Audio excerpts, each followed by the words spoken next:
Welcome back to Music Theory in the Car. And in this lesson, we're going to do two scales.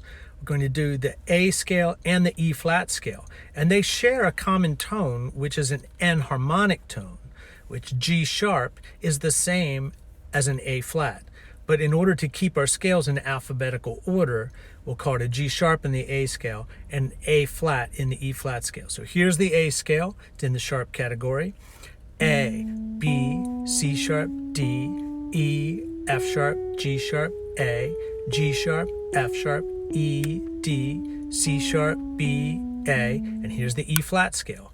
E flat, F, G, A flat, B flat, C, D, E flat, D, C, B flat, A flat, G, F, E flat. Remember to say the scales out loud before you perform them and think of them in your imagination while you're playing them.